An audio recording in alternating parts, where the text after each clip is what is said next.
আর চাইছে না যে এই চোরের সরকার থাকুক।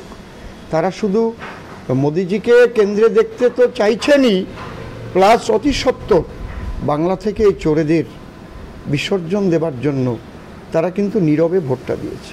গতকাল সারা রাত শুনলাম যে আপনার ঘুম হয়নি, মানে সেটা কি টেনশানে না হচ্ছে অন্য কোনো কাজ ছিল? ওরা আমাদের 42টা এজেন্টকে ফোন করে করে ওদের ভয় দেখিয়েছে। সেই 42 জন এজেন্ট, আমি বললাম ভয় পেলে তোমাদের যেতে হবে না। তাই সে 42 জন এজেন্ট আবার নূতন করে রিমুভ করা, আবার নূতন করে ইনক্লুড করা, এই কাজগুলো তো অনেক শক্ত কাজ। হঠাৎ 42 জন এজেন্ট আবার খুঁজে বের করা। এটা কোন এলাকায় মূলত? বিভিন্ন এলাকায়, মানে বিভিন্ন এলাকায়। জামালপুরে আছে, কাটোয়াতে আছে, রায়নাতে আছে, কালনাতে আছে। আচ্ছা, তাদেরকে কীভাবে ভয় দেখানো হচ্ছে?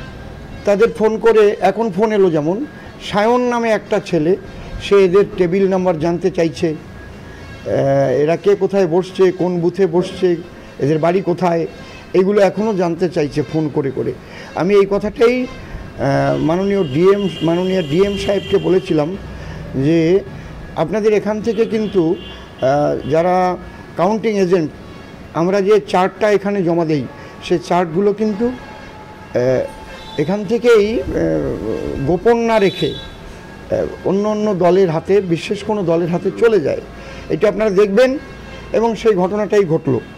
ওখানে ওই শস্যের মধ্যে ভূত রয়েছে এবং তারা জানিয়ে দেয় যে কারা কারা কোথায় কোথায় কাউন্টিং এজেন্ট হচ্ছে।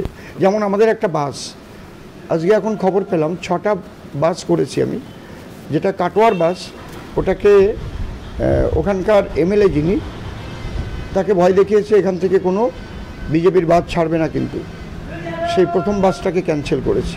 রবীন্দ্রনাথ চ্যাটার্জির কথা বলছেন? ইয়েস। এইবার হয়তো তিনি নিজে বলেননি, উনি যাদের দিয়ে বলান, শাহজাহানের মতো যারা আছে, ওনাদের তো 3টে জিনিস এখনই সরিয়ে নিলে বাংলা থেকে তৃণমূল ফিনিশ। 3টে জিনিস সরিয়ে নেন।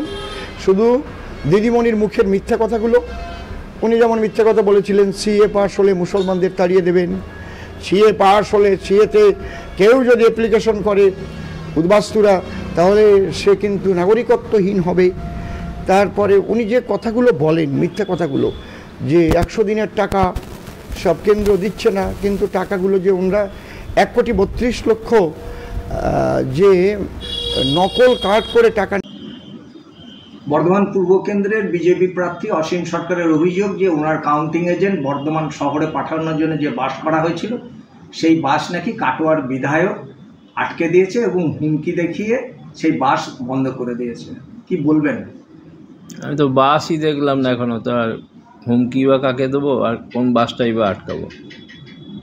বাস দেখলেন না মানে বিজেপির কাউন্টিং এজেন্ট নিয়ে যাওয়ার জন্যে কোনো বাস, সেই বাস দেখিনি।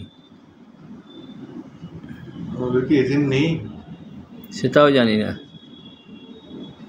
উনি আরও অভিযোগ করছেন যে উনি সারা রাত কালকে ঘুমাতে পারেননি, এই এজেন্টদের হুমকি দিয়ে ক্যান্সেল করানো হয়েছে, হুমকি দিয়ে এজেন্ট যেতে নিষেধ করা হয়েছে, নতুন এজেন্ট খুঁজছেন, এবং সমস্ত অভিযোগের তীর হচ্ছে আপনার দিকে, কাটোয়ার বিধায়ক।